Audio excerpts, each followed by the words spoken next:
네, 오늘 우리에게 주시는 하나님의 말씀은 요한복음 18장 1절에서 11절까지의 말씀입니다. 오늘 본문은 예수님이 스스로 체포되는 장면을 나오고 있습니다. 지금 제가 어떻게 말씀을 드렸죠? 예수님이 스스로 체포되는 장면이다, 이렇게 말씀을 드렸습니다.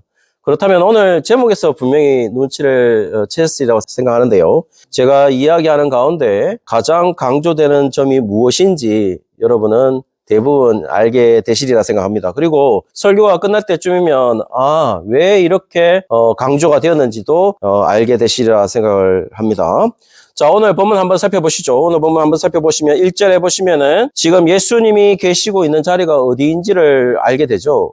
알게 되어 있습니다. 그리고 오늘 본문으로 요한복음은 뭐라고 예수님의 위치를 얘기하냐면은 동산에 있다, 이렇게 얘기를 했습니다. 그리고 오늘 본문은 동산이라고 했을 때 어느 동산인지 확실히 밝혀주고 있지 않지만은 공간복음에서 이 동산이 어디인지를 알 수가 있는데요. 먼저 보시면은 마가복음 14장 32절에 한번 보시죠. 그 동산이 어디인지가 나와 있는데요. 겟세마네라고 나와 있습니다. 그리고 그 동산 이름은 마태복음에도 나와 있는데요. 마태복음 26장 36절에 보시면 그 동산을 겟세마네다, 이렇게 언급을 하고 있습니다. 그러니까 겟세마네 동산이겠죠. 특별히 누가복음만이 겟세마네를 언급하지 않고 마태, 마가, 누가는 이 겟세마네 동산이 있는 산은 똑같이 언급하고 있는데요. 그 산이 어디냐면은 바로 감람산이다, 이렇게 언급을 하고 있습니다.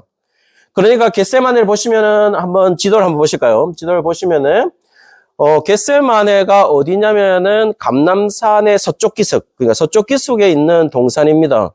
그러니까 마태, 마가, 누가는 전체적으로는 여기가 어디냐고 언급을 했는데 어디냐면은 감람산이다 언급을 했고, 마태와 마가는 여기 동산이 어디냐를 정확하게 지칭을 했는데요. 어디냐면은 겟세마네다, 이렇게 언급을 했고, 그 다음에 지금 오늘 본문에서 요한복음은 그냥 겟세마네라고 언급을 하지 않고 동산이라고 언급을 했습니다. 어쨌든 지금 예수님은 어디에 있냐면은 겟세마네 동산에 있다, 이렇게 볼 수 있겠죠. 그러면서 2절에 한번 보시죠. 2절에 보시면은 예수님과 제자들이 통상적으로 자주 모이는 곳이라고 말해주고 있는 듯 합니다. 그리고 또 다시 아주 중요한 말씀을 하나 하시죠. 예수님을 파는 유다도 그곳을 알더라, 이렇게 되어 있다는 겁니다. 그러니까 제자들이 충분히 가룟 유다까지도 다 알 수 있는 장소에 지금 가셨다라는 얘기겠죠. 그리고 나서 중요한 점은 3절에 보시면은 예수님을 잡으려는 무리들을 기술하고 있는 걸 보면은 앞에 유다가 알더라 그것을 라고 얘기를 하고 있고, 지금 예수님을 잡으려고 하는 사람들이 왔다라는 걸 보면은 지금 예수님에게 이 무리들을 데려온 사람이 누구라는 것을 지금 요한복음의 저자가 알려주고 있죠. 누구라고 생각하십니까? 그러니까 가룟 유다가 데리고 왔을 가능성이 가장 높은 것이죠. 자, 그러면서 이미 이 요한복음의 저자는 이 가룟 유다에 대해서 어떤 이야기를 하냐면 요한복음 13장 21절 하반절에 보시면은 최후의 만찬 기간 동안 너희 중에 하나가 나를 팔리라고 이미 가룟 유다에 대해서 이야기를 한 바가 있습니다. 그리고 오늘 본문 2절에 보시면은 유다가 거기를 잘 알고 있더라 라는 진술을 보면은 이 진술을 통해서 지금 어떤 얘기를 하고 싶은 것일까요? 예수님이 일부러 거기에 들어가고 있다, 이렇게 느껴지시지는 않습니까? 지금 본문은 정확하게 어떤 식으로 요한복음의 저자가 우리에게 알려주고 있냐면 예수님은 일부러 거기를 가시는 것처럼 얘기를 하고 있어요. 그러면서 일부러 거기를 가시는 예수님이라는 것을 더 정확하게 명확하게 알려주고 있는 부분이 뭐냐면 4절입니다. 4절에 보시면은 이렇게 돼 있어요. 예수님께서는 그 당할 일을 다 아신다, 이렇게 말하고 있거든요. 여기서 당할 일은 뭐죠? 당할 일이라는 건 체포당하시는 일이잖아요. 제일 가까이 있는 미래에 있는 체포당하시는 일이에요. 근데 그 체포당하는 일을 이미 다 아시고 있다라고 얘기를 하고 있어요. 그 말은 다 알고 있는데 거길 갔단 말은 유다도 다 알고 있는데, 그 말은 뭡니까? 지금 예수님은 일부러 거기에 가시고 있는 것이죠. 나중에 실제로 발생하는 체포당한 일을 미리 아심에도 불구하고 지금 예수님은 거기에 가시고 있다라는 사실입니다. 엄청난 사실이죠. 그렇죠? 성도님들? 그리고 예수님이 지금 이 겟세마네 동산에 일부러 가시고 있다 하는 것을 더 정확하게 알려주고 있는 게 또 뭐냐면은 4절 한번 보실까요? 예수님은 유다와 함께 있는 무리들에게 나아가 이렇게 돼 있는 것이죠. 누가 나아간 거죠? 예수님이 나아간 겁니다. 자, 성도님들, 이제 이 본문에 있는 상태를 다 한번 생각해 보시죠. 예수님은 겟세마네 동산에 가셨어요. 그런데 요한복음의 저자는 뭘 얘기하냐면 거기는 자주 가시던 곳이래요. 그리고 가룟 유다도 거기도 잘 알고 있다고 얘기하고 있어요. 그리고 예수님은 거기를 지금 체포당할 일을 다 아심에도 불구하고 거기를 아시고 가셨다는 걸 나오고 무리들에게는 일부러 예수님이 앞으로 나아갔다 이렇게 얘기를 하고 있단 말입니다. 우리는 누군가가 나를 체포하려고 아셨다면 우리는 움츠려들게 마련인데 예수님은 어떻게 했다는 겁니까? 나아갔다는 겁니다. 오히려 전진했다는 거죠. 이 말은 뭐냐면은 지금 예수님은 이 모든 것을 아시고 예수님이 이 모든 것을 진행하고 있다라는 것을 우리에게 보여주고 있는 것이죠. 그러면서 질문을 합니다. 질문이 2번 똑같은 것이 나오는데 4절 하반절에 보시면은 너희가 누구를 찾느냐라고 예수님께서 물으세요. 그러면서 5절 상반절에는 뭐냐면은 무리들이 대답합니다. 나사렛 예수를 찾는다 이렇게 얘기를 합니다. 그리고 5절 하반절에는 뭐라고 얘기냐면은 예수님이 내가 너희들이 찾는 그다 이렇게 얘기를 하고 있습니다. 그러면서 6절에 보시면은 내가 그라고 얘기하니까 아니 당당하게 나서니까 사람들이 물러서면서 엎드렸다 이렇게 나와 있어요. 그리고 나서 다시 한 번 더 묻습니다. 7절 상반절에 보시면 또 누구를 찾느냐라고 물으세요. 또다시 7절 하반절에 보시면은 뭐라고 되냐면 나사렛 예수를 찾는다 이렇게 얘기합니다. 그리고 8절 상반절에는 내가 그니라라고 대답을 하고 있습니다. 그렇게 되어 있죠. 그러니까 똑같은 거죠. 지금 예수님이 묻습니다. 너희들은 누구를 찾느냐? 무리들이 대답합니다. 나사렛 예수를 찾는다. 예수님이 대답합니다. 내가 그니라. 요 똑같은 구조를 지금 2번 반복이 되어 있는 것이죠. 성도님들, 이 상황을 한번 생각해 보시죠. 예수님이 체포되는 그 상황 속으로 들어가 보면 거기에 예수님을 체포하는 대상으로서 알 수 있는 사람은 많습니다. 당장 누가 있죠? 거기를 데려간 듯한 가룟 유다가 거기 있어요. 그렇지 않습니까? 그러니까 예수님을 내가 체포하는 대상을 묻지 않아도 지금 예수님을 체포해야 된다는 것을 가룟 유다를 통해서 누가 체포의 대상인지 분명히 알 수 있는 상황입니다. 함께 있었다고 했으니까요. 그런데 지금 예수님의 분위기는 어떻습니까? 이 분위기는 예수님이 주도하고 있어요. 체포를. 그렇지 않습니까? 결국 이 말은 유다가 알려주는 방식으로 체포 대상으로서 예수님을 일러주는 게 아니죠, 지금. 지금 체포할 대상이 누구냐고 알려주는 건 누가 지금 알려주고 있습니까? 예수님이 알려주고 있습니다. 그러니까 예수님이 이게 정확한 표현은 아니지만 예수님이 자수하는 방식이에요.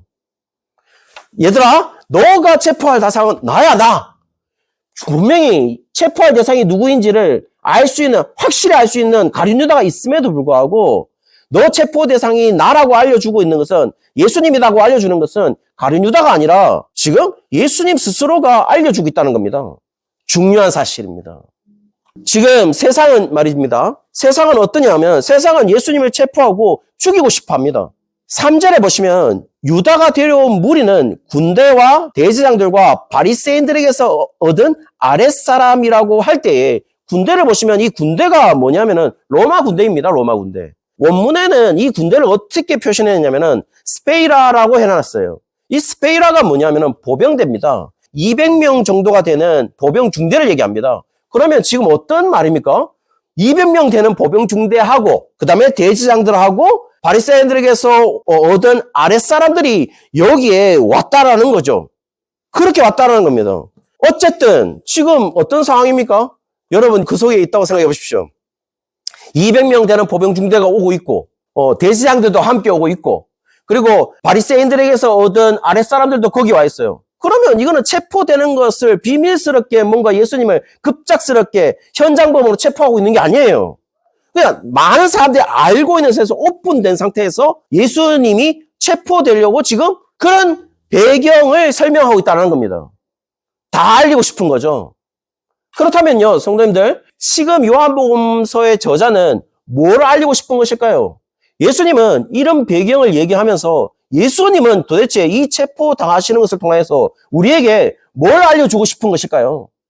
그것도 지금 뭡니까? 자신의 제자와 함께, 그리고 지배국의 군대, 로마의 군대죠. 그리고 예수님 자신의 나라의 종교 지도자들과 함께 오고 있습니다. 얼마나 예수님을 죽이고 싶은 걸까요?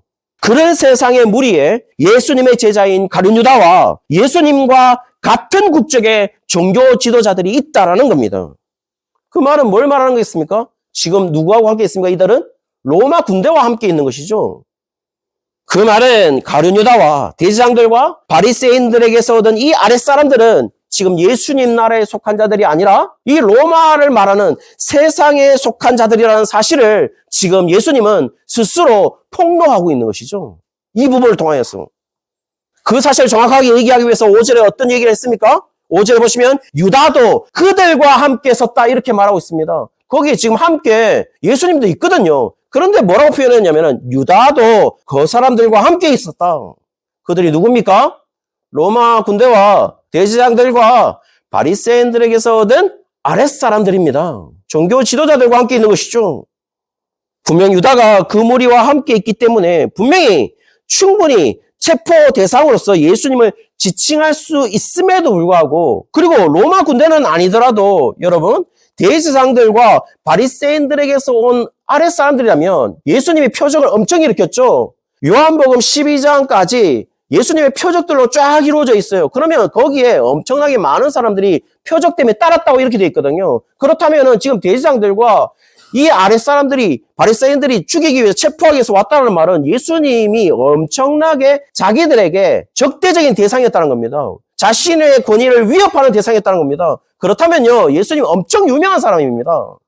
그러면 대부분은 로마 군대 빼고는 가룟 유다, 그러면 대제사장들과 바리새인들에게서 온 아랫사람들, 유대인들은 예수님을 충분히 알 수 있고 체포의 대상으로서 예수님을 충분히 지칭할 수 있음에도 불구하고 지금 오늘 본문은 유다도 유대 종교자들인 대제사장들과 바리새인들도 지금 체포 대상으로서 예수님을 알려주고 있는 방식이 아니라 예수님 스스로가 마치 체포 대상으로서 자신이 자수하는 방식으로 체포의 대상임을 알려주는 방식으로 기록하고 있다는 겁니다. 성도님들 어떻습니까? 충분히 그렇게 볼 수 있습니다. 그렇다면 적어도 지금 여기에 있는 무리 가운데 구도를 한번 이야기해 본다면 예수님이 하나님 나라에 우뚝 혼자 서 있고 다른 지금 세상에 속해 있는 사람들은 가룟 유다, 대제사장, 바리새인, 바리새인에게서 얻은 아랫사람이라고 했으니까 바리새인들이겠죠. 왜냐하면 바리새인들이 허락을 했으니까 그 아랫사람들을 보냈을 거 아닙니까? 그리고 로마 군대가 있습니다. 근데 성도님들 가만히 생각해 보시죠. 지금 세상에 속한 첫 번째, 두 번째, 세 번째 사람들은 다 유대인들입니다. 유대인들은 어떻습니까? 유대인들은 유일신 하나님을 섬기는 무리들이에요. 그렇다면은 이들은 하나님 편에 서야 되는 게 맞잖아요. 그런데 이상하게 이들은 하나님 편에 서 있지 않습니다. 누구하고 함께 있다고 얘기하고 있죠? 유다가 누구하고 함께 있다고 얘기하고 있죠? 그들과 함께 하고 있다 이렇게 말하고 있어요. 그러면 이 사람들은 지금 하나님 나라에 예수님의 나라에 속한 사람들이 아니라 이 사람들은 지금 모두 다 세상에 속한 자로 지금 표시되고 있다는 거죠. 누가 지금 이걸 폭로하고 있습니까? 예수님이 폭로하는 것도 맞지만은 지금 정확하게 누가 폭로하고 있습니까? 요한복음의 저자가 이 사람들은 지금 어느 나라의 백성인지를 정확하게 얘기하고 있는 것이죠. 적어도 요한복음의 저자는 하나님을 섬기고 있는, 하나님을 유일신으로 섬기고 있는 대제사장들, 가룟 유다, 그리고 바리새인에게서 얻은 아랫사람들은 너희들은 적어도 하나님 나라에 속한 자들이 아님을 얘기하고 있는 것이죠. 오로지 하나님의 말씀에 의지해서 하나님 나라에 속한 자로서 한 명을 소개하는데 오늘 본문은 체포 대신은 바로 예수님 한 분밖에 없음을 얘기하고 있는 것이죠. 그러면서 하나님의 말씀을 지금 성취해 나가고 있는데요. 9절에 보시면은 그 방법, 그 성취하고 있다라는 사실을 알려주는 어떤 암시를 주는 말씀을 하시는데 이는 아버지께서 내게 주신 자 중에서 하나도 잃지 아니하였사옵나이다 라고 말하고 있습니다. 그리고 나서 뒤에 보시면 뭐라고 나와 있습니까? 하신 말씀을 응하게 하기 위해서다 이렇게 말하고 있어요.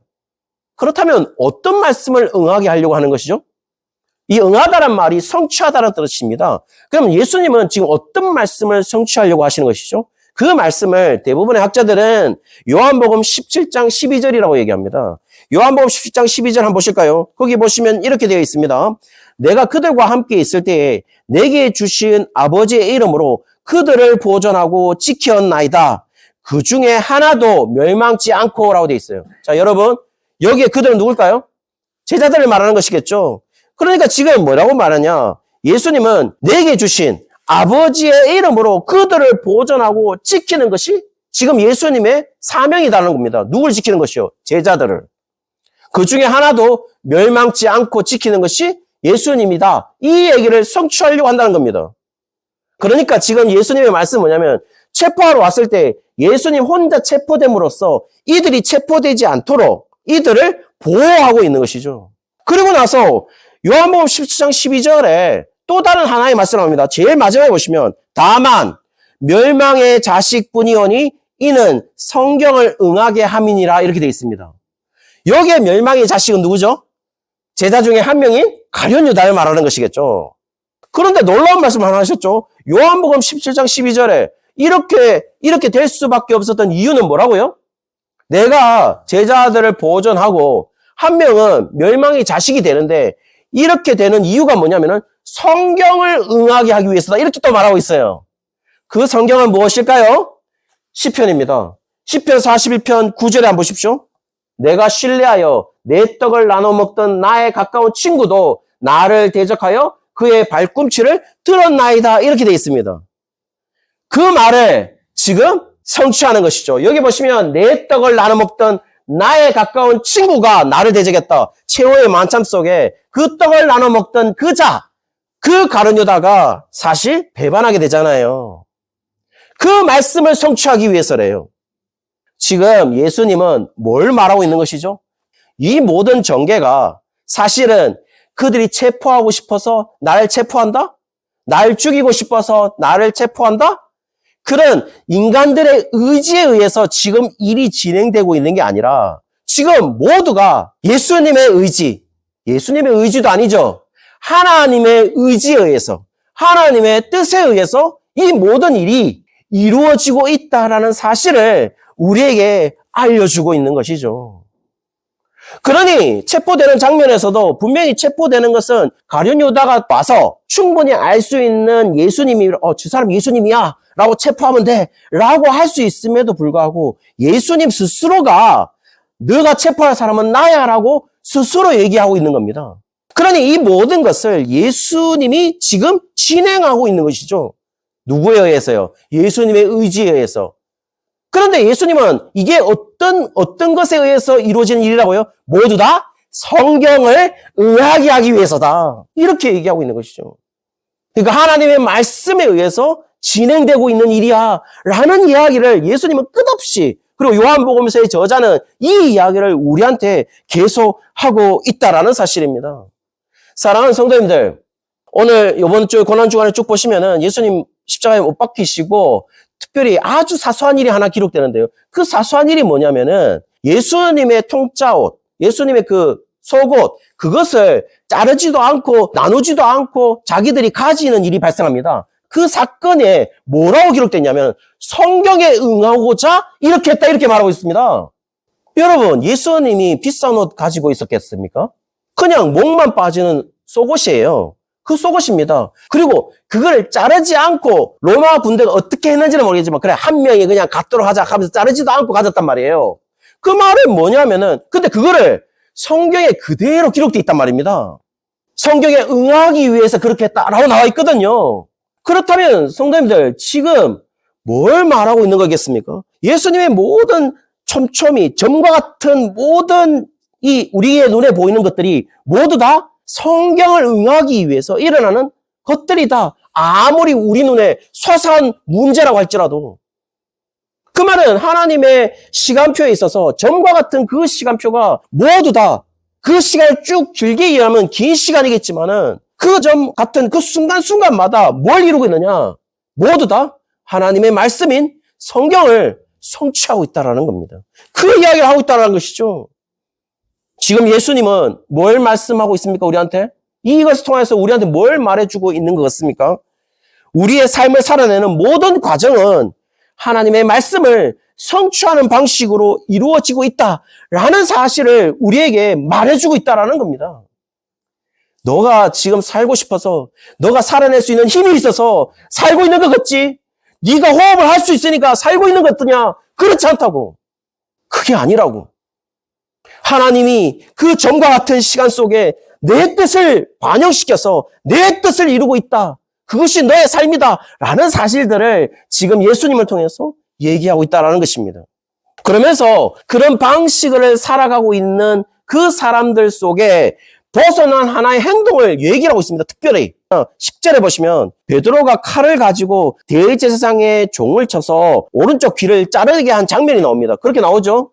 거기 보시면 11절에 예수님이 뭐라고 얘기하냐면은 베드로에게 철저하게 칼을 칼집에 꽂으라 이렇게 얘기를 합니다.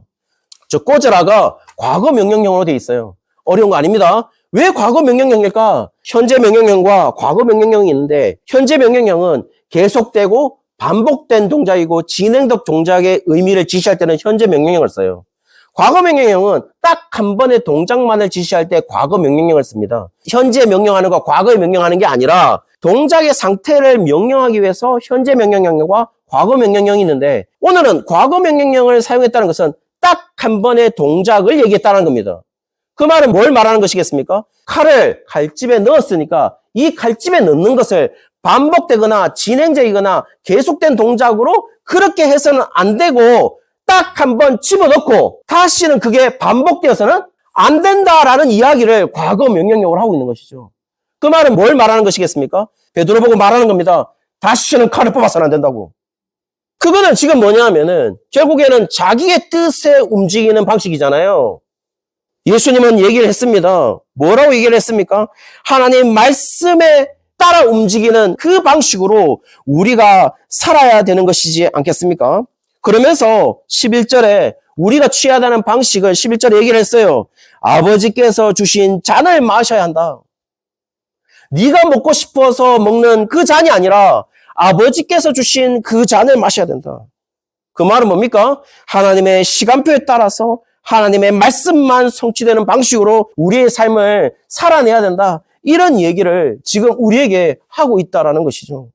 사랑하는 성도님들, 지금 무엇을 이루어가며 사시고 있습니까? 어떤 방식으로 살고 계십니까? 아직도 우리의 욕심을 이루며 살아가고 싶으신가요? 그것도 마음대로 되지 않습니다. 그러니 여러분, 저는 오늘 이 본문을 보면서 야, 너들 욕심대로 살아가지 마. 너들 의지대로 살아가지 마. 사실 잘 안 이루어지거든요.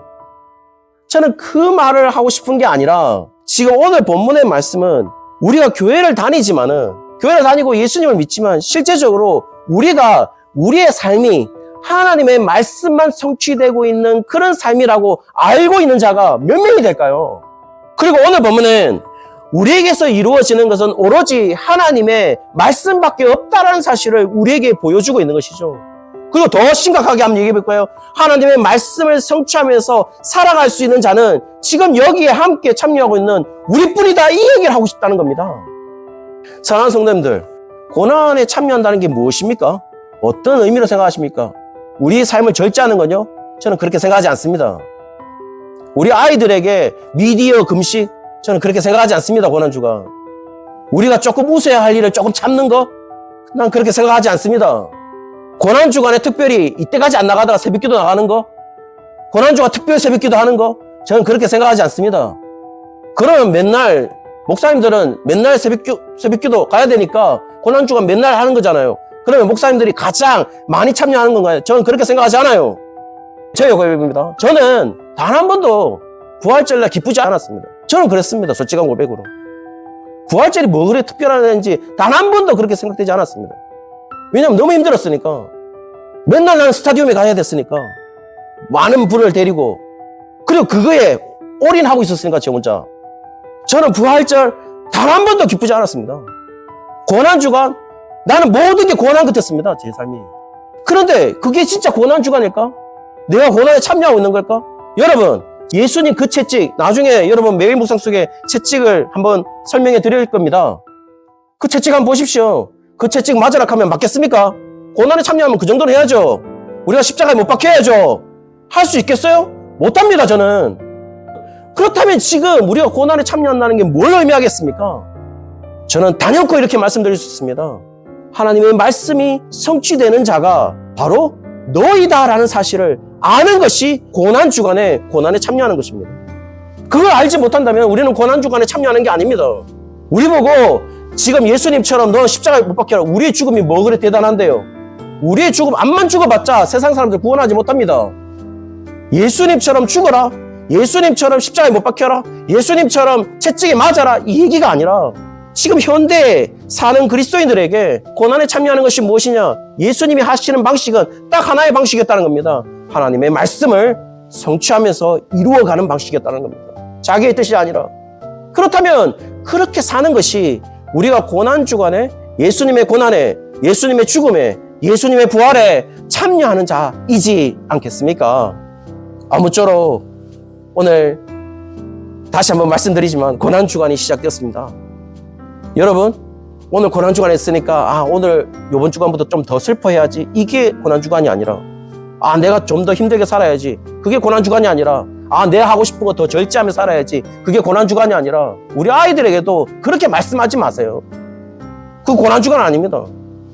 우리 아이들에게 오늘 어땠니? 하나님이 어떻게 인도하시는 걸 느꼈니? 이걸 한 번 더 얘기해 주는 게 우리가 고난주간을 훨씬 더 고난에 참여하면서 사는 그리스도인이지 않겠습니까?